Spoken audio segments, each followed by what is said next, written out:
Bom dia, amados. Muito bom estarmos aqui com cada um de vocês. Que Deus esteja abençoando a vida de vocês, né? E mais uma vez para falar da palavra de Deus, mais precisamente dos textos de Apocalipse, e que Deus abençoe a sua vida nesta hora. E como sempre falamos, envie para os seus amigos os links, envie para as pessoas que estão à sua volta, de maneira que eles possam também participar conosco, em nome de Jesus. Amém? Vamos então começar com uma oração, amém?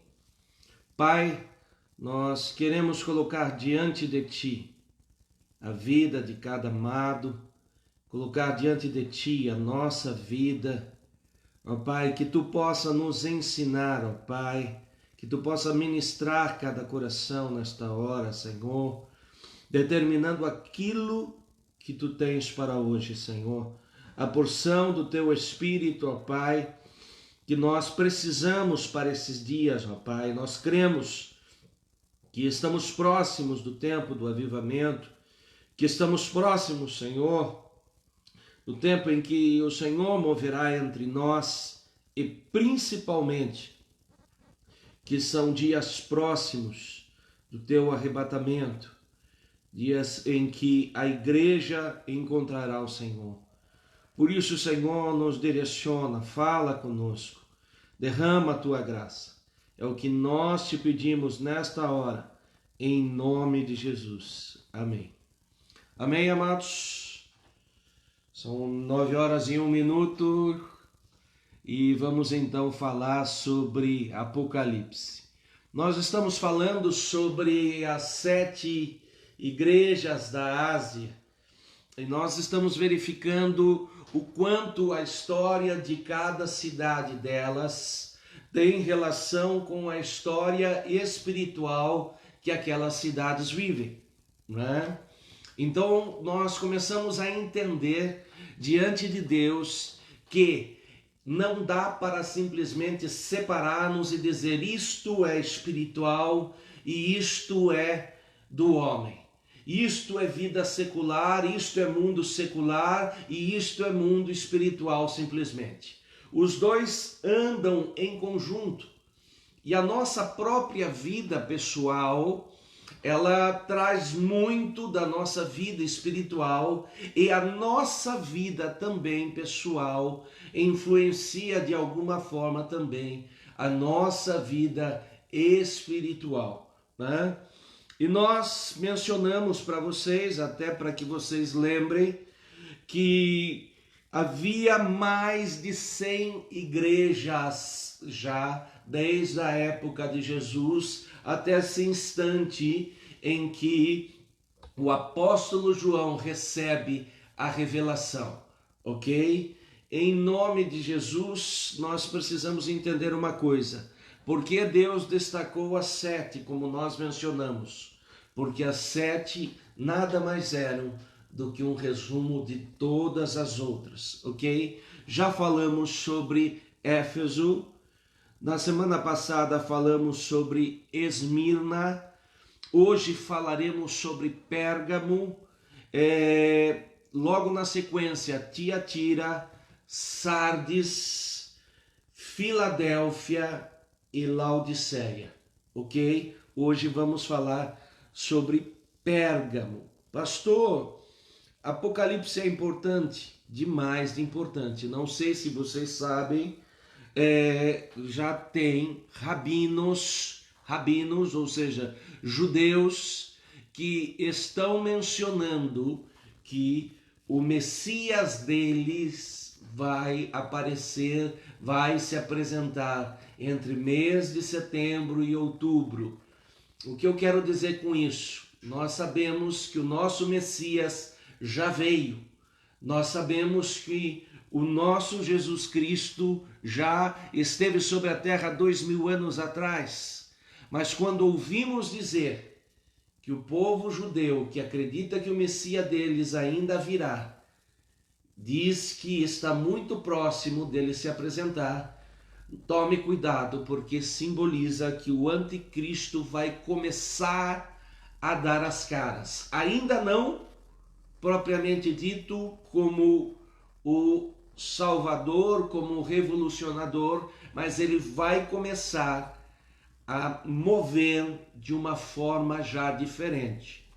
E quando ele começa a mover de uma forma diferente, entenda que a vinda do Senhor é muito breve. Não sei se vocês têm acompanhado as mídias, mas aí alguns também mencionando sonhos com relação à China, com relação à Rússia, e você deve estar se perguntando, pastor, qual é a importância disso? A importância disso que nós falamos da guerra de Gog e Magog. Lembram? E este profeta que teve esse sonho, ele fala, a sensação que eu tinha era de uma terceira guerra, uma guerra que se iniciaria. Quando? Não sabemos, né? Mas não é a longa distância, é próximo. E eu falei para vocês que quando se iniciasse essas guerras, esses rumores de guerra, quando começasse a entrar no plano do mundo, a Rússia, a China e coisas afins, ficassem espertos, porque Gog e Magog estava aí.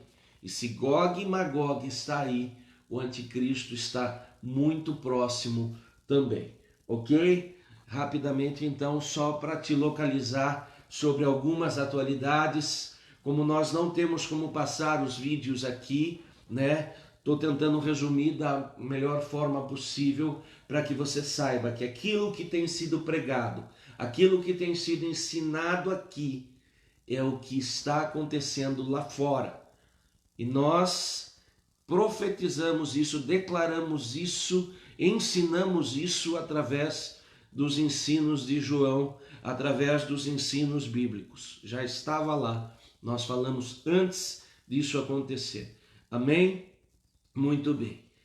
E você bem sabe que se as coisas estão coincidindo com essa parte, certamente coincidirão com as demais.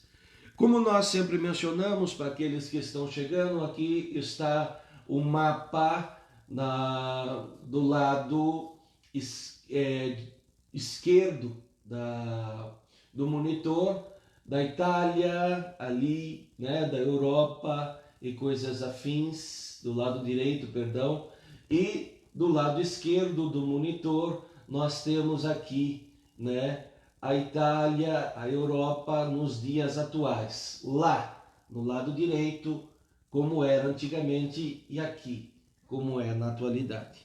Já falamos que nós estamos falando mais precisamente da Turquia, a atual Turquia. E aqui nós temos logo abaixo, na Grécia, uma das suas ilhas, Patmos, onde João recebe a revelação.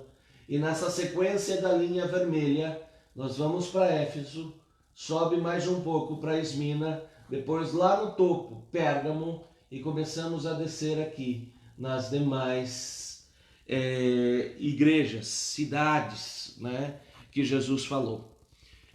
Mencionei já, para aqueles que não estavam, que essa Ásia Menor, que a Bíblia fala, é nada mais do que uma boa parte da Turquia, 60%, 70% da Turquia, e um ou outro detalhe fora da Turquia, mas, bem dizer, toda ela dentro da Turquia, ok? Muito bem. E chama também, muitas vezes, em alguns textos, em alguns estudos, Anatólia. Então, se você ouvir Anatólia, não se assuste, nada mais é do que essa Ásia Menor.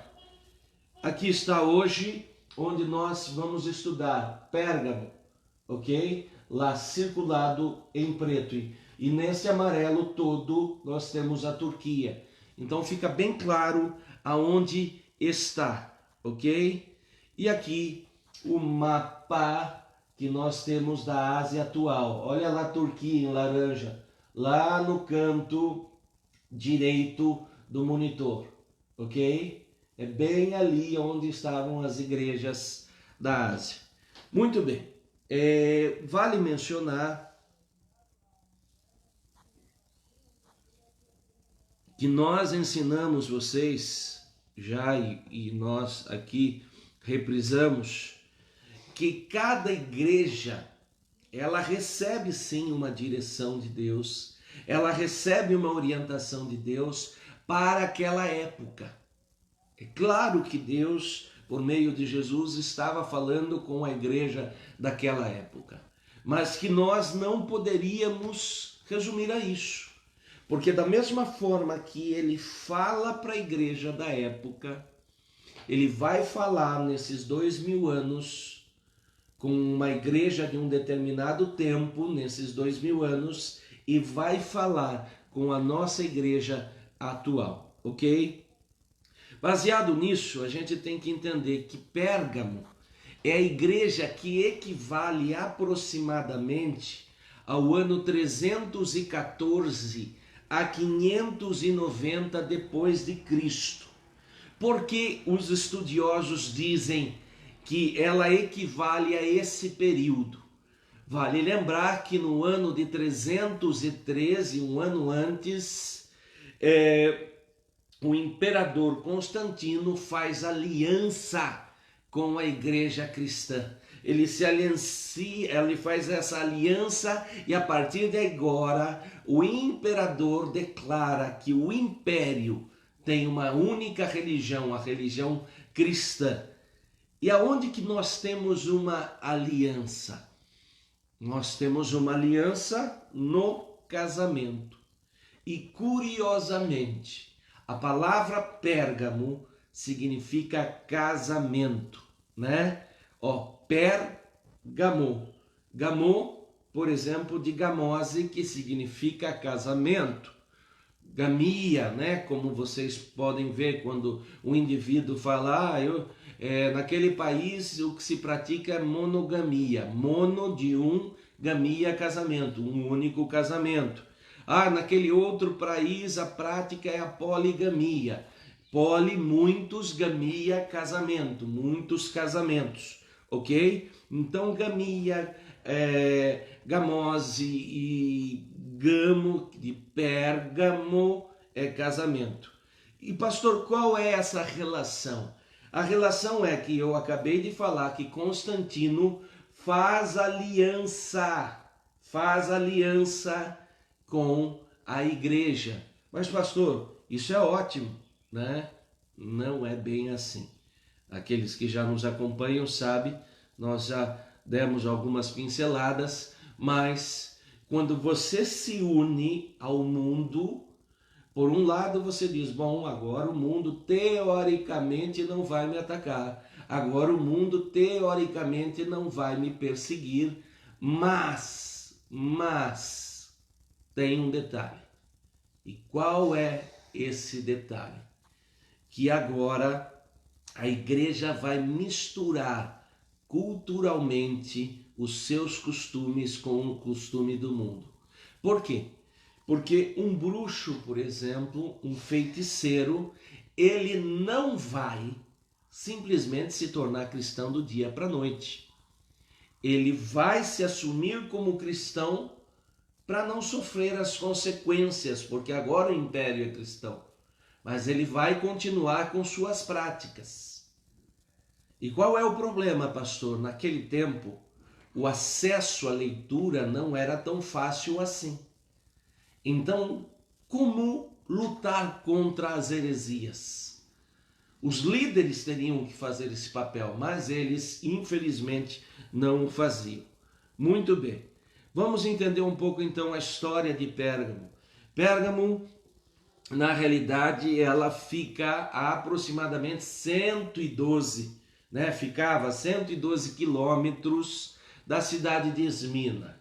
Então, para que vocês entendam, seria mais ou menos a distância daqui para São Paulo, um pouco mais, talvez, ok? E ficava também próxima do mar, aproximadamente 24 quilômetros do mar. Então, era muito fácil o acesso ao mar, ok? Muito bem. Eles se gabavam porque eles tinham também a maior biblioteca da antiguidade, né? Com aproximadamente 200 mil volumes, ou seja, abaixo da Alexandria estava lá Pérgamo, ok? Muito bem. Essa biblioteca, para vocês terem uma ideia da importância dela, o imperador Marco Antônio, para agradar Cleópatra, ele acabou doando para ela essa biblioteca, ok? Muito bem. Vale mencionar também que essa cidade de Pérgamo, ela passou por um momento de grande luz, ou seja, de grande destaque, mas ela também, em um determinado momento, quando se une a Mitríades sexto, ela vai agora lutar contra Roma, e lutando contra Roma, ela vai sofrer um declínio. Mas logo na sequência, ela volta a ter um destaque por causa de um indivíduo chamado Eumenes II. Pastor, por que saber da história?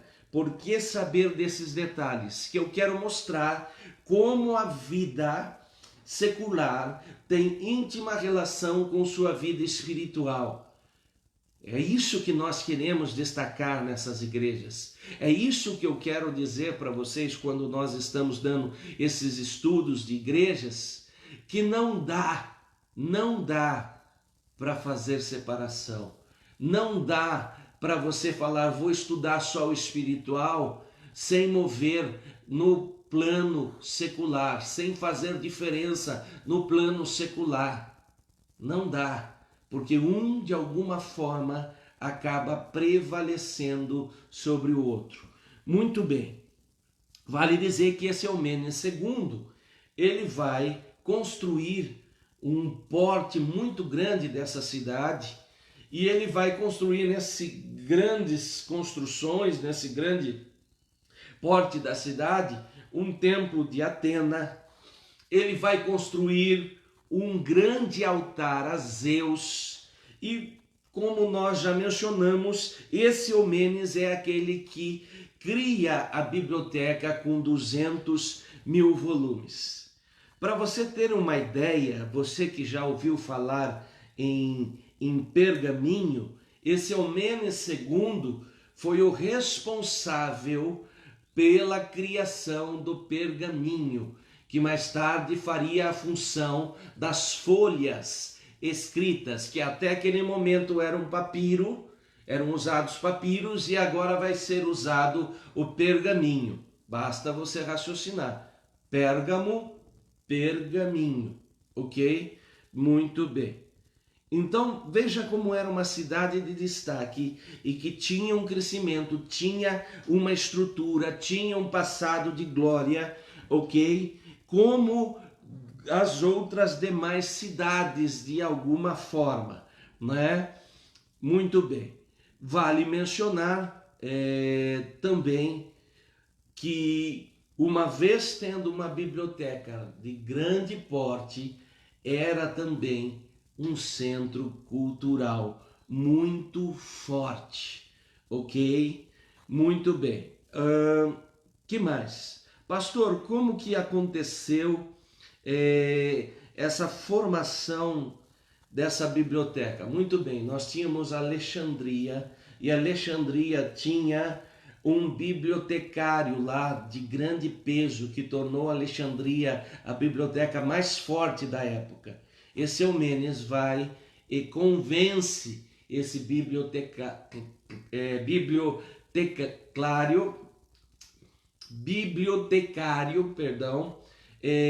a se mudar para Alexandria, ok? Para Pérgamo. E mudando-se para Pérgamo agora, ele vai então fazer toda essa diferença, ok? Perdão aí. Muito bem.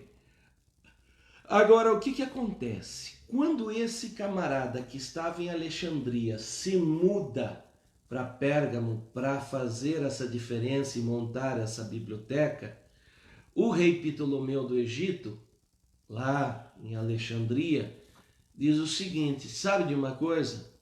Nós enviamos papiro para o mundo todo. E enviando papiro para o mundo todo, tem um porém. Não vamos mais enviar para Pérgamo, porque Pérgamo tirou de nós aquele que comandava a nossa biblioteca. Muito bem.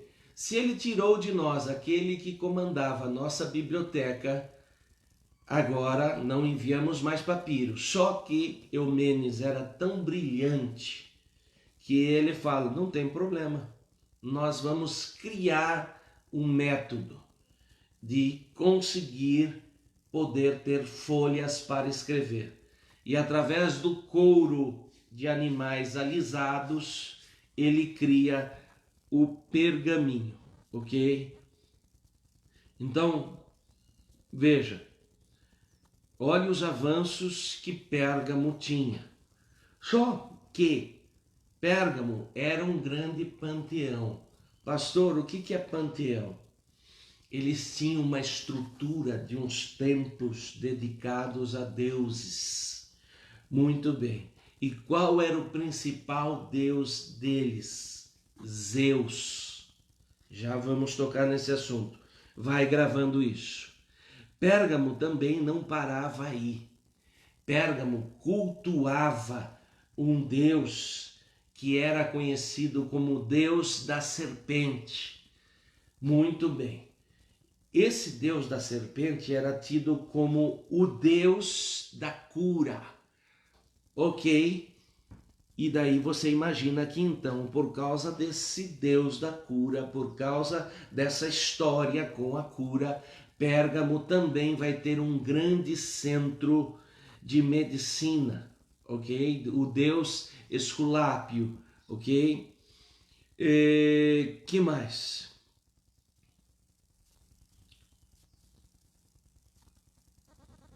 Agora veja, olhe como que era a agressão que existia ali. Quando eu estou falando, por exemplo, sobre esse paganismo, esses deuses, vocês têm que entender que Pérgamo adorava a Zeus. E Zeus era o quê? Zeus era o quê para eles? Zeus era como se fosse o Deus maior, o Deus criador. Então, quando eles adoram o Deus Zeus, quem eles estão contrariando? Quem eles estão atentando na figura da Trindade? Eles estão atentando contra o Deus Pai. Quando eles adoram o Deus Serpente, veja, o Deus Serpente é o Deus da cura. Quem que eles estão atentando contra? Quem pratica a cura? Quem realiza milagres? O Espírito Santo. E quando eles estão lá abraçando a causa do imperador, contra quem eles estão atentando? Estão atentando contra o próprio Jesus Cristo. Amém? Muito bem. Mas para aí, pastor, não para aí. Entenda como era uma cidade extremamente religiosa a ponto de ter um panteão, a ponto de ter vários templos dedicados a vários deuses. Eu comentei com vocês então de Zeus, que era conhecido como rei dos deuses, ou o deus dos deuses, ok? Ou também conhecido como Deus Salvador, o Deus Criador. Mas fora eles, ainda havia Atena, que era a deusa da vitória, havia Dionísio, que era o deus representado pelo touro, e havia então esse Asclépio, que nada mais era do que esse deus serpente que nós mencionamos há pouco. Ok? Então veja quantos deuses. E pastor, por que saber disso? Entenda que Zeus, se você estava conosco lá um pouco para trás, nas outras aulas, você vai descobrir que Zeus é a representação do principal principado que vai influir sobre a vida de quem? sobre a vida do anticristo. E qual a característica de Zeus? Zeus, ele é quase imperceptível, porque ele se mistura muito à cultura humanística. Aliás, há uma grande influência de Zeus sobre cidades, países que o cultuavam, a ponto dessas cidades terem a filosofia, terem a matemática. Mas pastor, tem problema a filosofia? Tem problema a matemática? Não. Mas Zeus traz essa característica com ele, do ser pensante, do ser de raciocínio, do ser que não age pela emoção, mas pelo governo, que age administrativamente.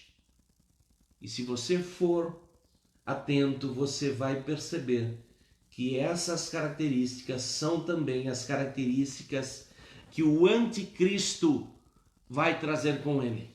Então Zeus é extremamente importante nessa história que nós estamos descobrindo, discutindo, ok? Se você perceber, aqui temos um pouco das ruínas de algum desses lugares lá em Pérgamo, né? Para que vocês saibam que essas ruínas ainda existem, ok? Aqui um anfiteatro de apresentação também lá no que seria a antiga Pérgamo. Se você for visitar a Turquia, você vai encontrar isso lá. Mas aquele templo a Zeus, ele hoje não existe mais. Mas se você for visitar a Alemanha, e aí eu te indico isso, vá visitar um museu chamado de Museu de Pérgamo, o Pergamon Museum, ok? Que fica na cidade de Berlim, que é uma das capitais lá da Alemanha. Lá você vai encontrar essa estrutura aqui, que é uma reprodução da estrutura feita em dedicação a Zeus, ok? Muito bem. Pastor, e qual é o problema? Curiosamente,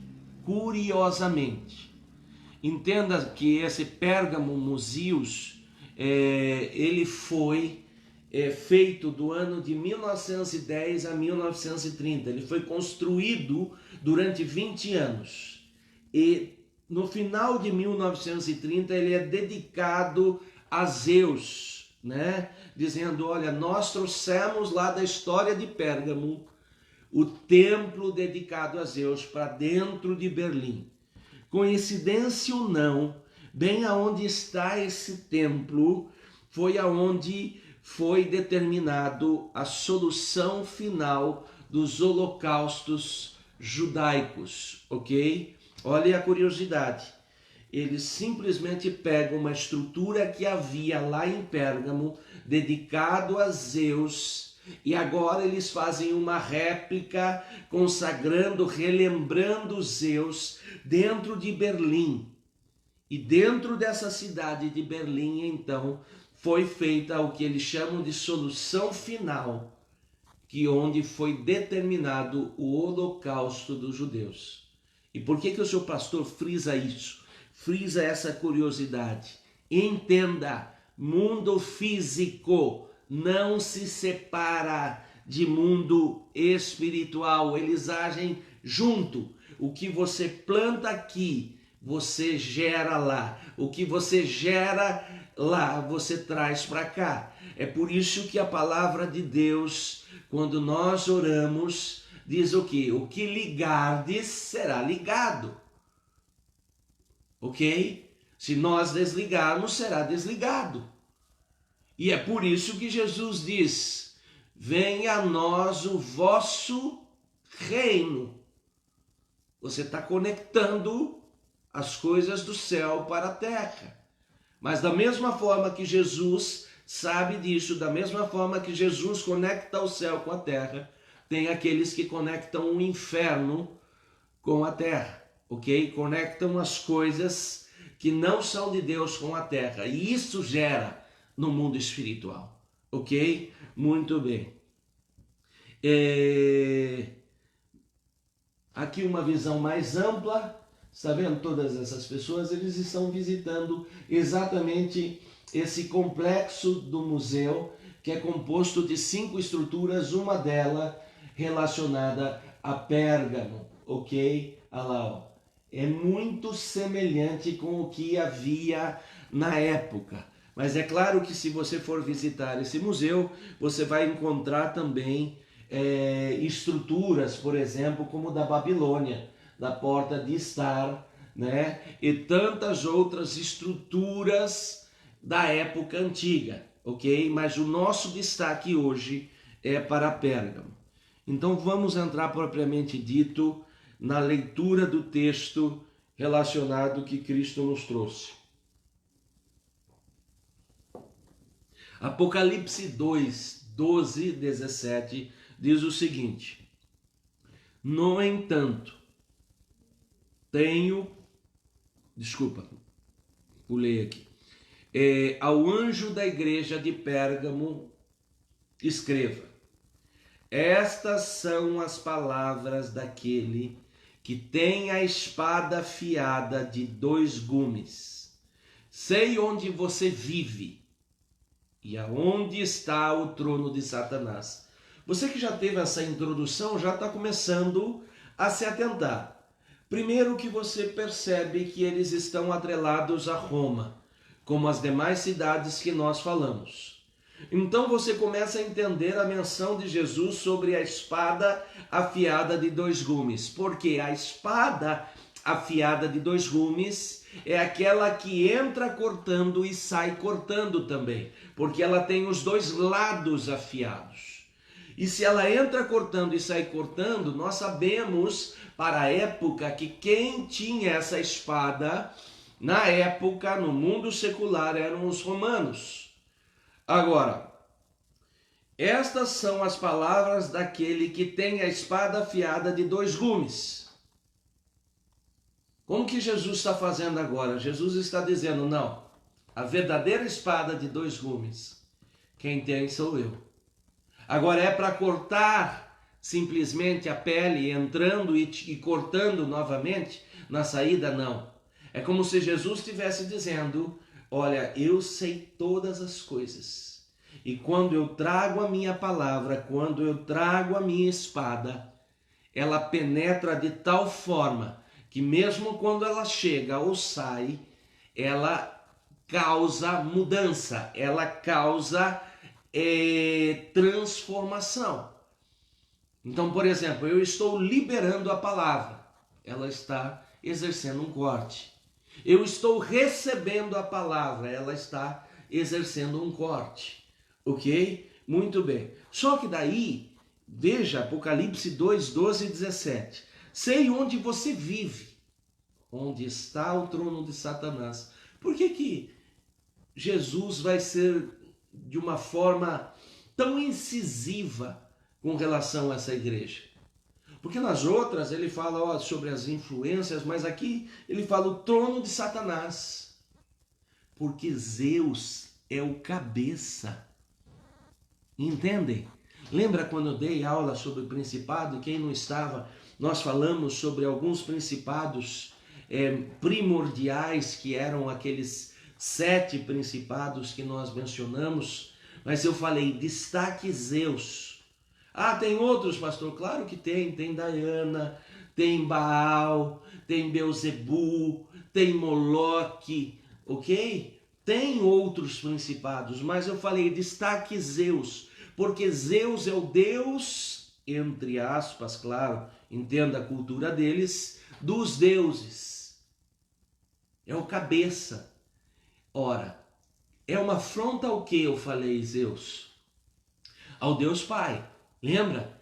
Quando eu falei que aquele Deus serpente, o Deus da cura, era uma afronta ao Espírito Santo. O imperador romano era uma afronta a Jesus. Mas eu falei, Zeus é uma afronta ao Deus Pai. Qual é a figura de maior afronta ao Deus Pai? Satanás. Agora, o que Jesus está dizendo? Vocês têm um templo próprio para Zeus. Vocês têm um templo criado para Zeus. E ele é a personificação clara de Satanás. Então quebra aquela ideia de Satanás ser aquela figura que aparece com um chifrinho, com um chifre de 3 pontas, não. Ele é aquele que arquiteta, ele é o administrador do inferno, né? Ou seja, é claro que com a permissão de Deus, com a permissão de Jesus, mas veja, ele dentro daquela atmosfera é o ser pensante, é o Deus dos deuses, ou seja, é o inimigo que prevalece sobre os outros inimigos, que comanda os demais inimigos. Agora veja, contudo, você permanece fiel ao meu nome. Agora Cristo vai falar com a igreja. Então, onde está o trono de Satanás? Aonde está? Dentro da igreja? Não, estava em Pérgamo. Jesus está fazendo uma relação de Pérgamo com a igreja de Pérgamo. Lembra que eu falei? Mundo secular, mundo espiritual. Agora, veja, enquanto ele fala sobre o trono de Satanás, ele faz referência à cidade. Agora, quando ele diz, você permanece fiel ao meu nome e não renunciou à sua fé em mim, nem mesmo quando Antipas, minha fiel testemunha, foi morto, nesta cidade onde Satanás habita. Ele está dizendo o quê? Com a igreja. Ele diz, ainda que exista um trono de Satanás, vocês não me renunciaram. Agora, fique atento com uma coisa. Uma coisa é quando você menciona assim, olha, não houve uma renúncia. Não houve algo dizendo assim, nós abandonamos a Cristo. Mas isso não significa que não houve infiltração de algo. E esse é o fator que eu quero destacar para vocês. Porque Zeus, ele é tão sutil na ação dele. O principado de Zeus é tão sutil que se você não tiver muita vivência bíblica, se você não tiver muita vivência na palavra, você pensa que até é de Deus aquilo que ele traz. Por exemplo, pastor, dá um exemplo disso. A igreja, até a década de 80, era uma igreja que tinha os seus desafios, era uma igreja que tinha, né, a sua luta, mas era uma igreja que permanecia fiel. O que começa a acontecer da década de 90, mais ou menos, principalmente dos anos 2000 em diante? A tal teologia da prosperidade. Pastor, mas a Bíblia não diz que Deus é o Senhor de todas as coisas. A Bíblia não diz que o Senhor... Sim, mas a Bíblia não diz que todos ficariam ricos. A Bíblia não diz que todos teriam diversos carros na garagem, avião, navio. A Bíblia não fala isso. Entende como é uma infiltração sutil? Entende como são coisas que levaram a igreja a focar mais nas propriedades do que no Senhor Jesus? E estou falando de líderes. Quem age? Quem está preparando isso? Qual é a grande ação que está aí por detrás? Zeus influenciando a contaminação da igreja. Porque a pessoa que chega ali sobre uma influência de Zeus, ela não vai chegar se contorcendo ou algo do tipo. Ela chega como alguém que causa até espanto pela capacidade, pela forma de falar, por se expressar. Ah, mas pastor, Deus não pode usar seus servos de uma maneira persuasiva, Deus não pode usar seus servos de uma maneira eloquente. Pode, claro que pode, mas cuidado com Zeus. Agora, ele faz menção de Antipas e nós vamos falar alguma coisa sobre ele, ok? mais adiante, mas aguarde mais um instante. Vamos lá no texto de Apocalipse 2. No entanto, tenho contra você algumas coisas. Ou seja, até agora, Cristo mostrou a figura do mundo, disse: Roma se acha dona da espada de dois gumes, mas quem tem a verdadeira espada de dois gumes sou eu. Olha, Pérgamo tem o trono de Satanás na sua cidade, porque afinal de contas o trono de Zeus, o panteão com diversos templos, está em Pérgamo.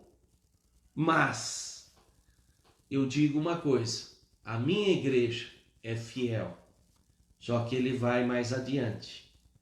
Tenho, porém, contra vocês algumas coisas. Vocês têm aí pessoas que se apegam ao ensino de Balaão. Ou seja, Jesus está dizendo sobre o ensino de Balaão. Quem era Balaão? Balaão era um profeta dos gentios, inclusive já pregamos sobre isso. E qual é a história que conduz isso? A história é a seguinte: Balaão é chamado pelo rei Balaque, que era o rei dos Moabitas, e Balaque diz a Balaão: olha, eu sei de um povo conhecido como o povo de Israel. Eles são fortes, são poderosos, tem o Deus deles que traz a guerra e traz a vitória na mão deles. Só que eu preciso de um apoio, porque eu entendo que nada flui somente no plano físico. Presta atenção.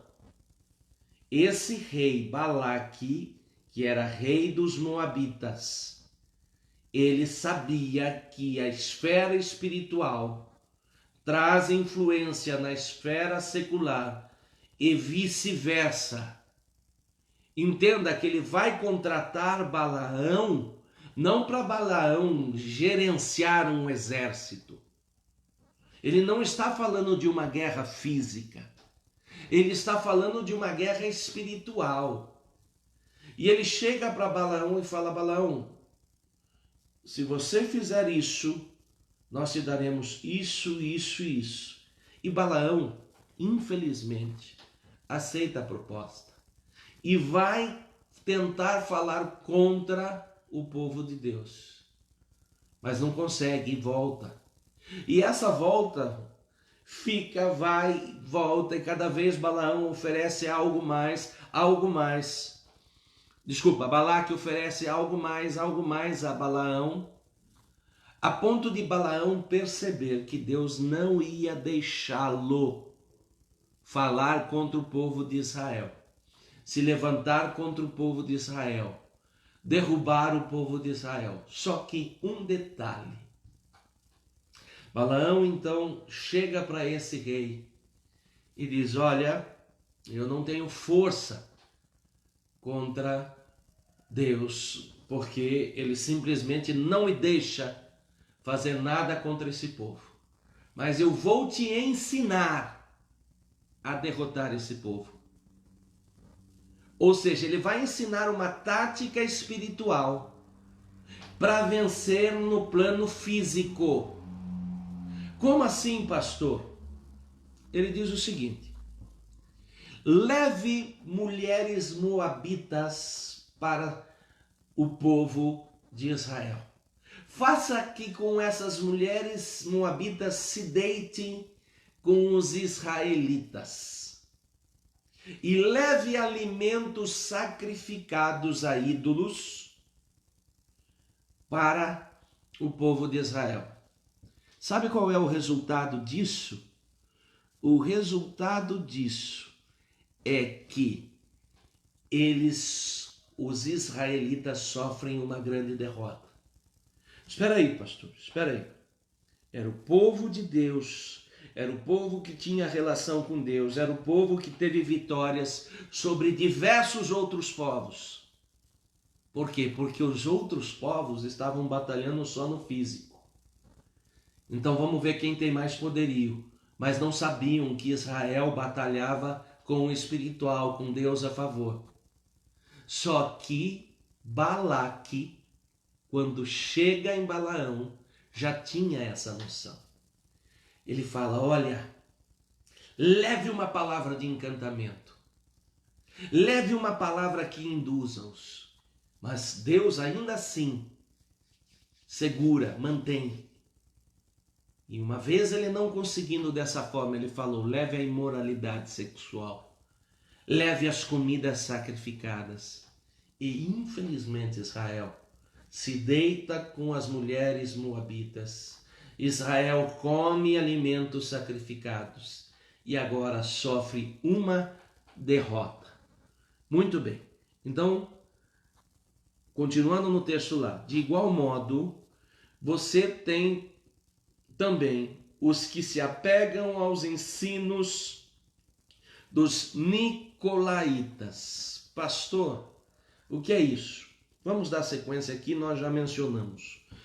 Portanto, arrependam-se, senão virei em breve até você e lutarei contra eles com a espada de minha boca. Aquele que tem ouvidos, ouça o que o Espírito diz às igrejas.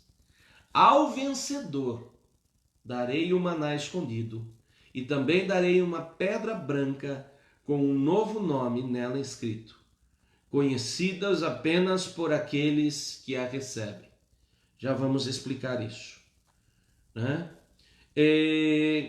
Então veja, há uma lógica que Jesus vai seguindo. Primeiro, ele vai falar sobre a espada de dois gumes, que nós já mencionamos aqui. Depois, ele vai falar sobre o trono de Satanás, que também já mencionamos aqui. E depois, na sequência, Jesus vai citar que a igreja era fiel a ponto de, mesmo perdendo muitos deles para a morte, eles permaneciam fiel. E curiosamente, Jesus vai dar um destaque em um nome aqui dos fiéis: Antipas. Pastor, só Antipas morreu? E essa é uma pergunta que muitos me fazem. Não, muitos fiéis morreram naquele tempo, ok? E infelizmente, muitos outros abandonaram a sua fé, ok?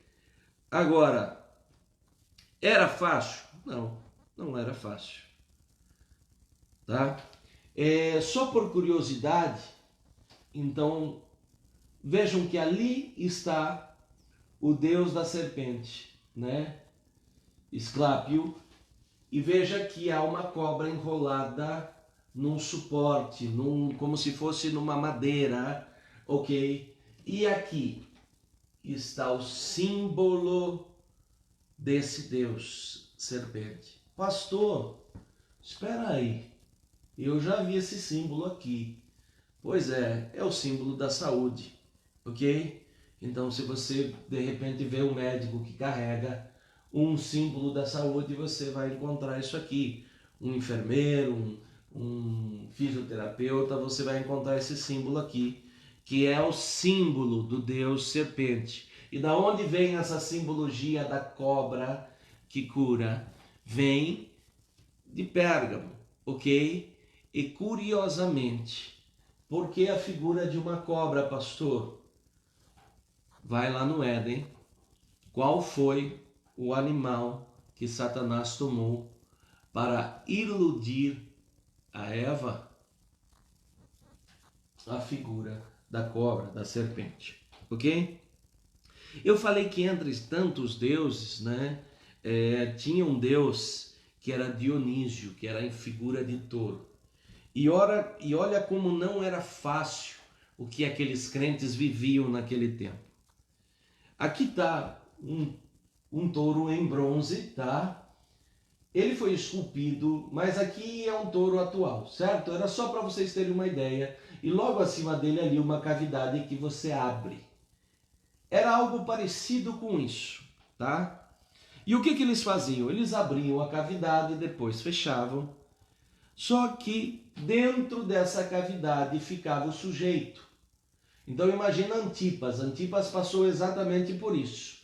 E embaixo desse touro de bronze, eles ligavam um fogo e o fogo simplesmente consumia a pessoa dentro dele.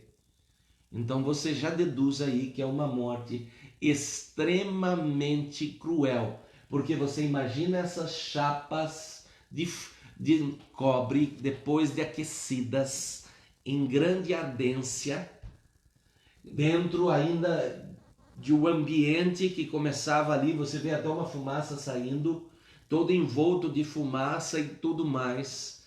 Era uma morte extremamente cruel. E foi essa morte que Antipas teve e alguns outros homens tiveram. Então eu não estou falando de uma situação fácil. Eu não estou dizendo que eles negavam porque o pastor não tinha cumprimentado ou algo assim. Eles negavam, alguns deles, infelizmente, porque era um sofrimento terrível, uma morte terrível. Só que, em grande parte, Jesus diz: vocês não me negaram como igreja, ok? Mas o mundo ali em volta e alguns da igreja, infelizmente, negaram, ok? Muito bem, já falamos um pouco sobre a doutrina de Balaão. Se você quiser depois acompanhar essa história que o seu pastor aqui resumiu, você pode pegar de Números 22 em diante até Números 24, 25, e você vai descobrir que por causa da doutrina de Balaão morreram 24 mil israelitas. 24 mil israelitas. Ok? Pastor, mas o que tem a ver a doutrina de Balaão com Pérgamo? É a tal doutrina de encantamento. Ou seja, um indivíduo que entra dentro de uma igreja e se encanta por heresias, se encanta por tolices. Vem aqui e você vai ficar rico. Passe em cima do sal grosso e todas as suas enfermidades serão curadas. Olha, vem aqui e vamos jogar uma chuva de rosas sobre você. São coisas visuais. E as coisas visuais atraem mais porque as pessoas conseguem enxergar. E as pessoas que estão com doutrina de Balaão lá fora sabem disso. Porque isso já funcionava muito bem desde Pérgamo. Desde antes de Pérgamo, lá no Velho Testamento, na época de Balaão, já funcionava muito bem. As pessoas muitas vezes têm a necessidade de ver. Às vezes, por isso muitas vezes quando acontece um milagre de Deus, as pessoas ficam mais motivadas, porque elas estão vendo. Deus às vezes faz milagres, visualmente faz, claro que faz. Mas nem tudo aquilo que é visual é de Deus. Nem tudo aquilo que vai aparecer é de Deus. Muita coisa é encantamento, entendem? Entendem isso? O porquê de entender a história de Pérgamo? Porque ela é uma história que se repete. E por meio de encantamentos acabamos abandonando as coisas de Deus. Agora, quem foi que profetizou para eles? Quem foi que ia declarar para eles algo e Deus impediu? Balaão. Qual era a proposta de Balaão como profeta? Enriquecer. Sim ou não? Porque Balaque vai até ele e diz: Balaão, se você fizer isso contra aquele povo, eu vou te enriquecer. O que acontece hoje com a doutrina de encantamento? Quem é que está por detrás da doutrina de encantamento? Homens que desejam enriquecer. Homens que desejam ser poderosos. Homens que desejam glória. A Bíblia não diz que Balaão não era profeta. A Bíblia diz inclusive que Deus censurou Balaão de entrar para falar contra o povo de Israel. O que eu estou querendo dizer?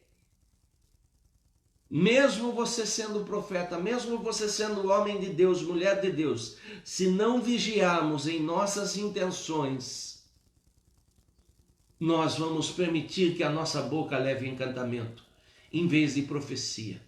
Vamos permitir que a nossa boca leve o engano, em vez da verdade.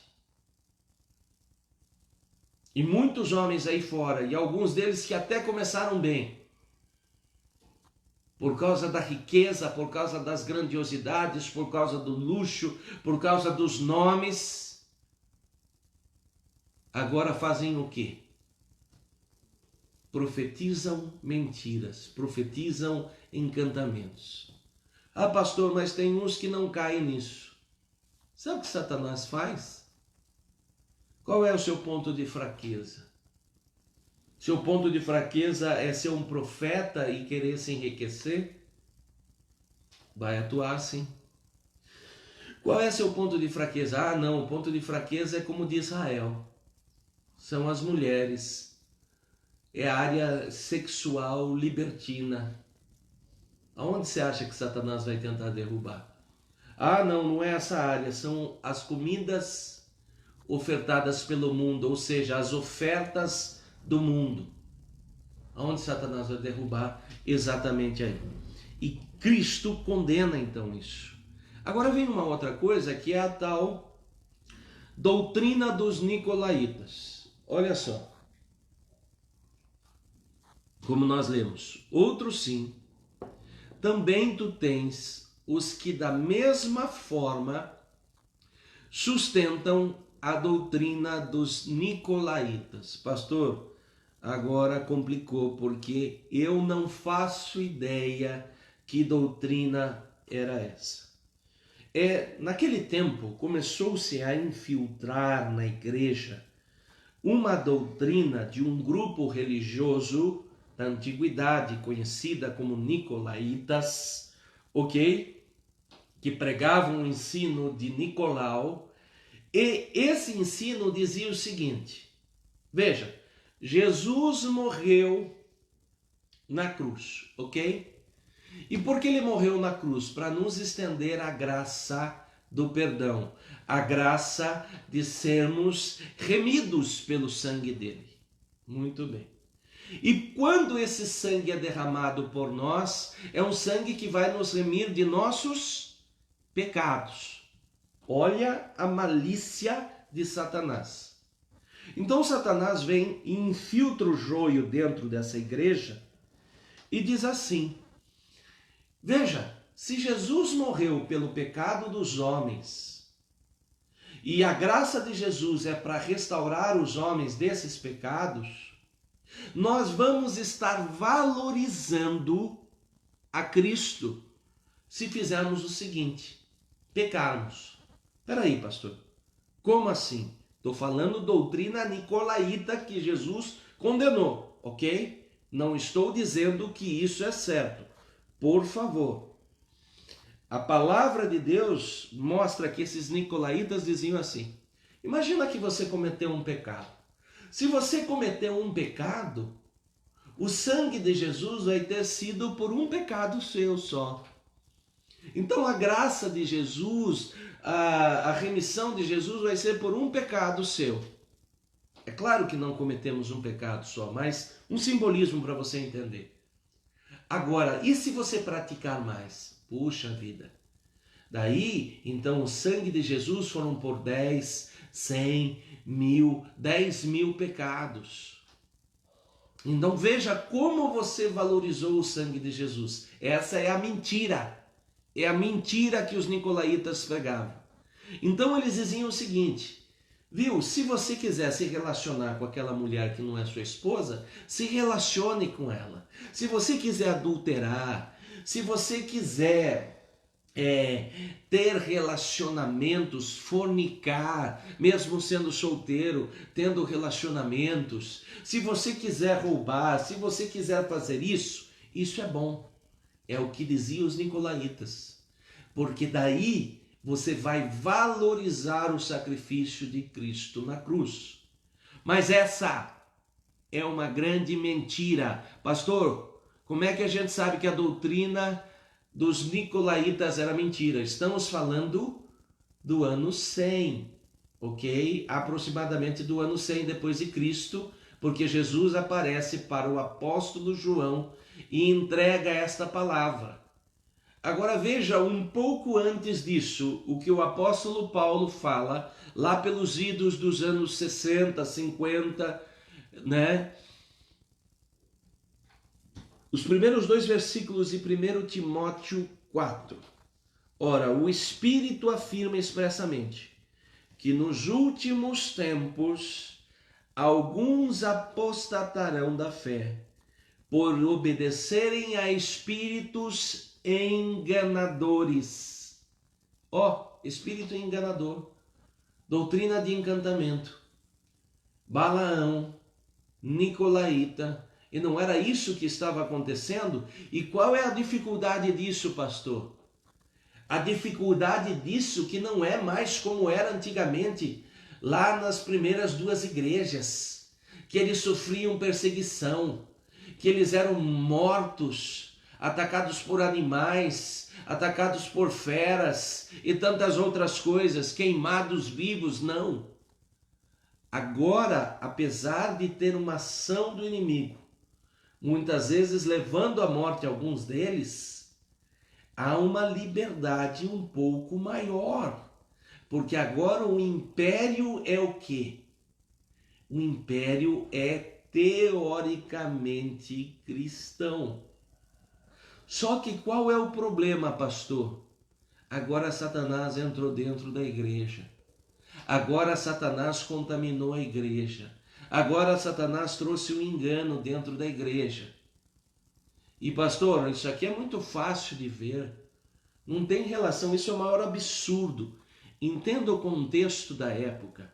E entenda que muitos dos crentes hoje erram porque não entendem a necessidade de estudar a Bíblia. Não estou falando leitura bíblica. Leitura bíblica já causa uma boa diferença, mas estou falando estudo da Bíblia. É além da leitura, é meditar, é procurar destacar, entender, compreender, estabelecer relações.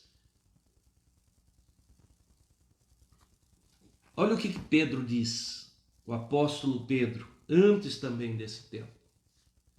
Assim como no meio do povo surgirão falsos profetas. O apóstolo Paulo falava de enganadores, de ensino de demônios, ok? De mentiras. E o apóstolo Pedro vai no mesmo sentido. Assim como no meio do povo surgirão falsos profetas, também haverá falsos mestres. Olha o perigo aí. Olha o perigo aí. 2 bases, 2 alicerces fundamentais da igreja. Você que está lá na nossa igreja, você vai descobrir que há lá aquelas placas que representam os 5 ministérios: apostolado, profético, mestre, evangelista e pastorado. Só que lembra que os 3 que fundamentam a igreja, o apostolado, o profético e o mestre. Agora olha o que Pedro está dizendo. Os falsos profetas, como também os falsos mestres. Tem pessoas que têm uma didática, mas nem sempre a didática, nem sempre a forma de se expressar, de convencer, significa dizer que são mestres verdadeiros. Mas o que vai me indicar, pastor? Que o que não é heresia, o que é heresia, a palavra de Deus. Por isso nós insistimos com os estudos bíblicos.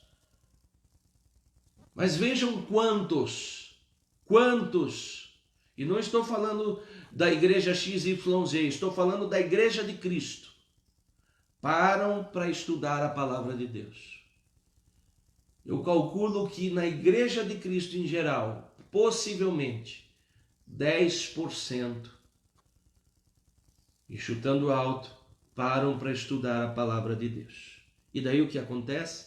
Cai na doutrina de falsos mestres. E muitos seguirão suas práticas libertinas por causa deles, e será infamado o caminho de verdade. Olha o que diz aqui. Muitos seguirão suas práticas libertinas por causa deles. Claro, não conhecem a verdade e agora ouviram dizer que tal coisa pode. Ouviram dizer que a igreja está moderna e agora não precisa mais casar. Ouviram dizer que a igreja está moderna e que agora não precisa ter mais uma esposa só. Ouviram dizer que a igreja está moderna e que agora não precisa ficar estudando a Bíblia. Ouviram dizer que a igreja está moderna e que agora o legal é só ouvir música. Não, não, não. Então veja, a palavra de Deus diz que esses nicolaítas tinham uma ação muito poderosa, porque eles conquistavam quem? Pessoas leigas e indecisas. Agora, meu amado, eu posso entender que uma pessoa que chegou hoje na igreja, que está começando hoje, ela é, infelizmente, uma ovelha mais frágil, porque ainda está começando a aprender os alicerces. Ela ainda não conhece a palavra no todo. Mas, amado, quem já tem 20, 10, 15 anos, até 2, 3 anos de igreja, não conhecer a palavra do Senhor. A palavra de Deus diz que os apóstolos ficaram 3 anos e meio, alguns até um pouquinho menos, aprendendo com Jesus. Jesus, depois disso, morreu na cruz e passou mais 40 dias com eles. E depois desses 40 dias, o Espírito desceu e eles saíram fazer a obra. 3 anos. 3 anos. Amados, temos nos dias atuais crentes com 20, 30, 40 anos que ainda têm dificuldades nas bases bíblicas, porque alguma coisa está errada. São líderes que não ensinam, são líderes omissos, são alguns líderes enganadores.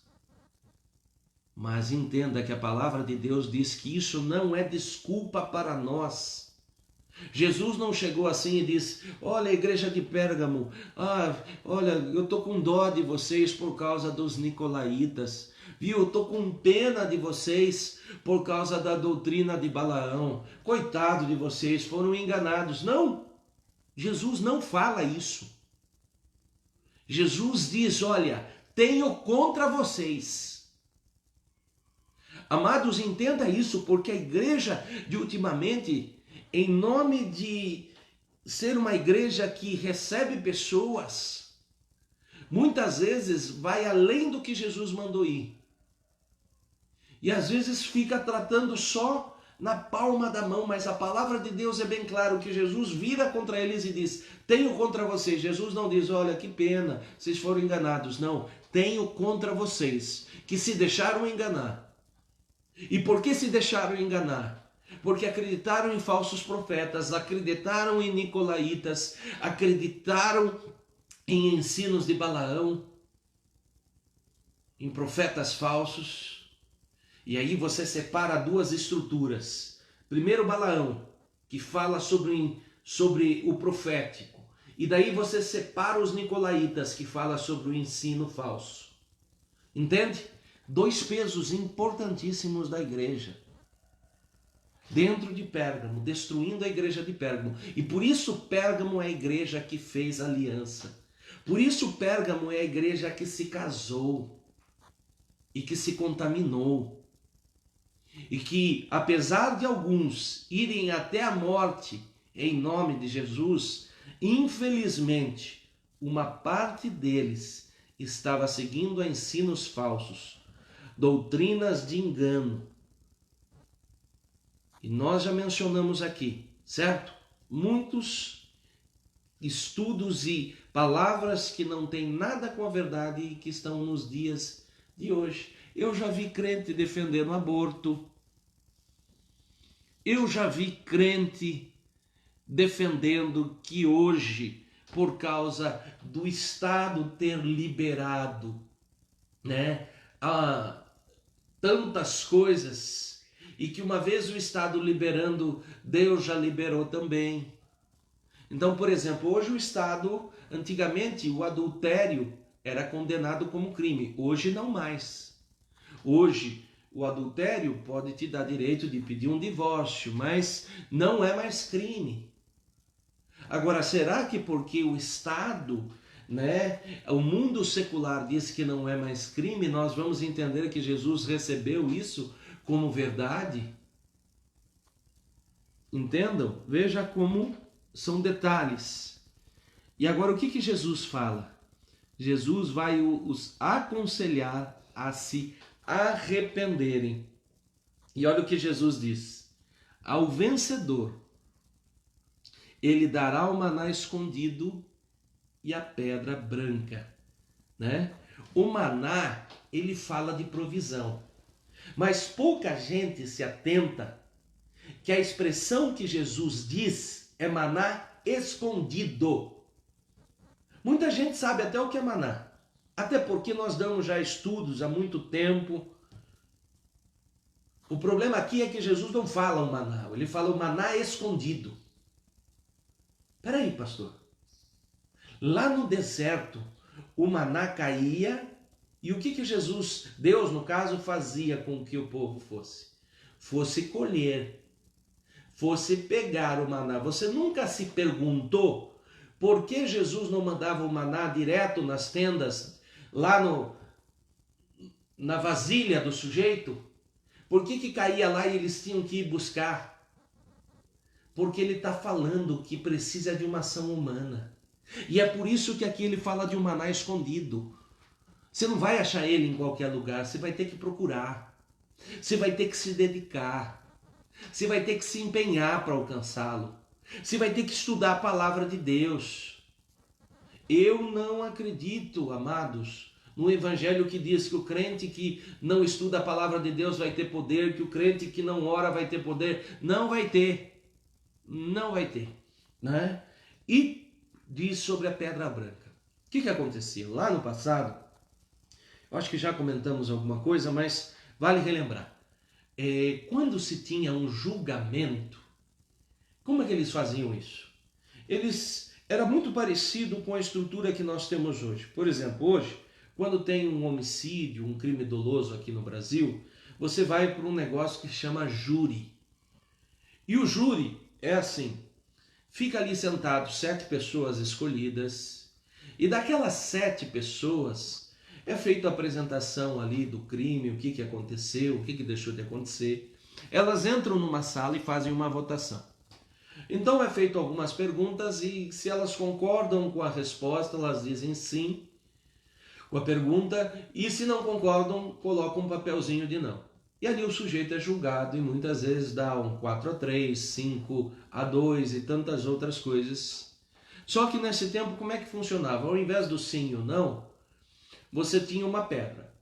A pedra dizia o seguinte: se você entende que aquela pessoa que está sendo julgada, ela merece o perdão ou ela não cometeu aquele ato, ela recebe uma pedra branca. Se ela realmente cometeu aquele ato e merece ser condenada, era depositada uma pedra preta. E aqui Jesus diz que ao vencedor ele dará a pedra branca. Então espera aí, eu tenho que ir até o fim firmado em Jesus, se eu quero essa pedra branca. Não há como fazer diferente. Agora veja, pastor, qual eram as doutrinas daquela época? Nós fizemos alguma menção. Mas, por exemplo, oração para os mortos. É uma doutrina que teve na época. Nossa, que absurdo, né, pastor? Tá cheio de crente que no dia 2 de novembro, no dia de finado, vai lá no cemitério. Alguns para fazerem culto, amém. Alguns para ganharem e evangelizar pessoas. Mas há crentes que vão conversar com o parente que morreu. E estou falando isso na experiência de pastor, de pessoas que se abriram, olha, não fazia ideia. Há crentes que quando o filho cai o dente, joga em cima do telhado. Há crentes que fazem simpatias. Há crentes que consultam o horóscopo e não saem de casa se o horóscopo não estiver bom, ou regem suas vidas por horóscopos. Há crentes que colocam o seu futuro em nome de gurus que os direcionam, agora aposte aqui, aposte ali, isso aqui está melhor, isso aqui está pior. Doutrina de nicolaítas. E há crentes que acreditam em profetas, seja quem forem. Basta pôr a mão na cabeça e falar uma língua que parece língua dos anjos, línguas espirituais, e está recebendo qualquer coisa. A palavra de Deus manda que a gente teste, faça a prova. Naquele tempo, por exemplo, surgiu uma teoria, a doutrina do purgatório. A Bíblia não fala sobre isso, ok? E tantas outras doutrinas. Mas tinha homens bons naquele tempo? Tinha, claro que tinha. John Crisóstomos, Jerônimo, que traduziu a Bíblia do hebraico e do grego para o latim, Augustinho de Hipona, né, que era conhecido como Santo Agostinho, que também foi um grande teólogo, né? Alguns acreditam que esse Santo Agostinho, né, esse Augustinho de Hipona, depois de Paulo, ele teria sido o maior teólogo. Então havia pessoas tementes a Deus, havia pessoas que andavam alinhadas com Deus, sim, mas infelizmente havia também aqueles que se contaminavam. E hoje existe isso, pastor? Existe uma igreja que está confusa entre a verdade e o engano? Tem. Existe uma igreja que está cercada pelo mundo hostil? Sim. Agora, a igreja pode resistir a isso? Também. Ok? Mas onde nós estamos instalados hoje? Será que não estamos instalados onde a Bíblia diz o trono de Satanás? Será que hoje não estamos cercados de panteão, com templos a vários deuses, mentiras e falsidades, e não estamos vivendo essas coisas? Amém? Isso é o que eu tinha para dizer hoje para vocês. Não sei se há algum tipo de pergunta hoje. Amém? Amados, o que é importante, que eu quero de coração que vocês entendam, a gente tem que mover o mundo espiritual.